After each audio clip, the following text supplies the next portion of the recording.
मंत्रा में आपका स्वागत है। जैसा कि आपको पता है कि अभी एएलपी की वैकेंसीज आ चुकी है और बहुत सारे कैंडिडेट ऐसे हैं जो परेशान है कैसे इसकी प्रिपरेशन की जाए।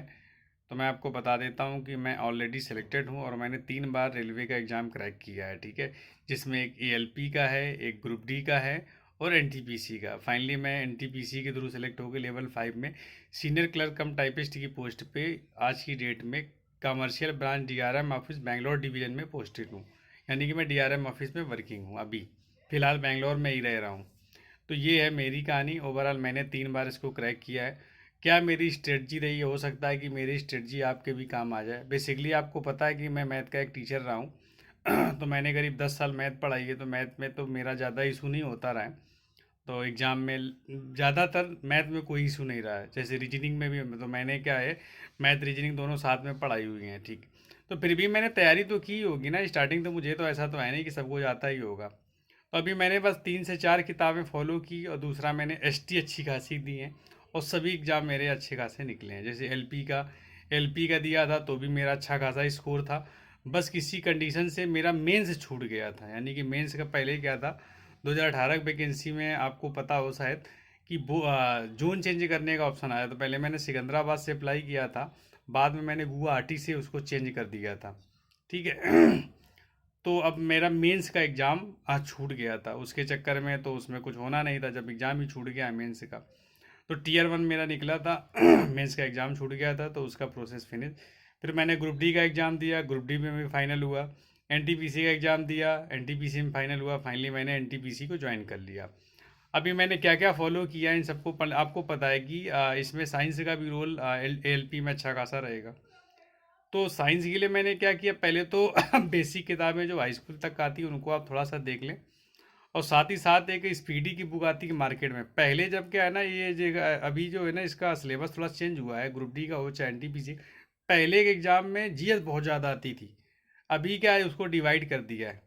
तो जीएस का मार्जिन है ठीक ठाक है लेकिन उतना ज़्यादा नहीं है। पहले जीएस आती थी, मैथ रीजनिंग बहुत कम आती थी। तो एक स्पीडी की बुक आती है, मैंने उसको अच्छे से रिवाइज किया था काफ़ी टाइम। तो उससे मेरी साइंस काफ़ी अच्छी कवर हो गई थी। वो हाई स्कूल तक की जो बुकें आती हैं स्टैंडर्ड बुक्स, उनको मैंने एक एक बार देखा हुआ था। यानी कि थोड़ा थोड़ा बेसिक उसका पढ़ा था। कुछ ऐसे कंसेप्ट पे आ जाते हैं, फार्मूला कैलकुलेशन वाले आ जाते हैं क्वेश्चन, ठीक है। तो उनको भी थोड़ा सा मैंने यूट्यूब से भी पढ़ा हुआ था, देखा हुआ था। साइंस की मैं बात कर रहा हूँ पर्टिकुलर। अब मैथमेटिक्स की तो मैंने देखो एक्चुअली मैंने बताया कि मैं टीचर रह चुका हूँ 10 साल तक। तो मैथमेटिक्स में तो मुझे कोई दिक्कत नहीं, लेकिन ओवरऑल आप देखें तो चाहे आर एस अग्रवाल उठा लें और चाहे किरण, इनकी 2 किताबों को आप थोड़ा थोड़ा करके ये देखें कि टॉपिक कौन से इम्पोर्टेंट हैं और प्रीवियस ईयर में कौन कौन से टॉपिक से क्वेश्चन आ रहे हैं। तो उनको अच्छे से कवर कर लें तो आपका आराम से हो जाएगा, ठीक है। एलपी की मैं पर्टिकुलर बात कर रहा हूँ, ठीक। साथ ही साथ ऐसे ही आप रीजनिंग को देख लें। रीजनिंग में भी कोई विशेष ऐसा नहीं है, कुछ टॉपिक्स हैं जो आपको प्रॉब्लम करेंगे सॉल्व करने में।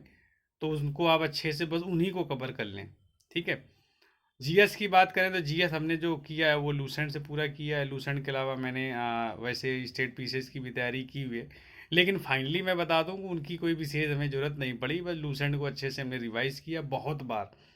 तो मैक्सिमम जीएस आराम से फंस जाती है। अब करंट अफेयर में तो मैंने स्पीडी पढ़ा था और 2018 में जब एग्ज़ाम हुआ था तो शायद मैंने स्पीडी भी नहीं, एक दृष्टि आईएएस की आपको पता होगा क्लासेस चलती हैं और करंट अफेयर वो कराते हैं। ऐसे मैंने करंट अफेयर यूट्यूब से किया था जब 2018 के एलपी का एग्ज़ाम दिया था टीयर 1 का। अभी जब एनटीपीसी का दिया था तो इसमें तो मैंने पूरा स्पीडी अच्छे से प्रिपेयर की थी, करंट अफेयर की जो बुक आती है, बस और कुछ नहीं किया था। सबसे इम्पोर्टेंट क्या मैंने किया था, सबसे इम्पोर्टेंट था भैया एसटी देना। मैंने ये मान के चलिए एएलपी के टाइम पे भी कम से कम 200 300 एसटी दी थी। 200 से 300 एसटी टीयर 1 की दी थी। तो जो मेरा स्कोर यहाँ घर पे आता था, ये मान के चलिए उसी रेंज में 2 4 नंबर बढ़ के आया था, घट के नहीं आया था। तो ये आप कर सकते हैं, यानी कि लूसेंट की बुक रेफ़र कर सकते हैं। स्पीडी करंट अफेयर की रेफ़र कर सकते हैं। स्पीडी की बुक जो है साइंस की आती है उसको पढ़ सकते हैं। मैथ में आप चाहे आर एस अग्रवाल ले लें चाहे किरण ले लें, उनको सॉल्व कर सकते हैं। और रीजनिंग के लिए कोई भी अपने हिसाब से बुक ले लें। रीजनिंग की ये कहते मैंने ये मान के चलिए कोई भी बुक अभी तक आज तक नहीं फॉलो की। बस एसटी दे दे के पहले जब स्टार्टिंग तैयारी की तो क्लास में पढ़ा हुआ था, इसके बाद मैंने पढ़ाना चालू किया। तो पढ़ाने के लिए बुक्स वगैरह यूज़ की, खुद पर्टिकुलर मान हाँ ये भी है, पढ़ाते टाइम थोड़ा सा रिवीजन भी हो जाता है। तो अपने हिसाब से आप देख लें जो आपको बेस्ट बुक लगे, ठीक है। तो मेरे हिसाब से बस ये 3 से 4 किताबें यदि आप देख लेंगे और एसटी प्रॉपर तरीके से देंगे, जैसे पेपर दिया जाता है, और उसको एनालाइज करेंगे, यानी कि दिन में 3 एसटी देना है, दिन में 1 एसटी देना है, 2 दिन में 1 एसटी देना है, लेकिन ये देखना है कि कहाँ पर हमसे गलतियाँ हो रही हैं और उनको अच्छे से कवर कर लेना है। यदि इतना आप कर लेते तो आपका सिलेक्शन 100% होगा। ठीक है, तो वीडियो को ज़्यादा से ज़्यादा शेयर कर देना, चैनल पे नए हैं तो चैनल को लाइक करके सपोर्ट कर देना, और वीडियो को देखने के लिए धन्यवाद।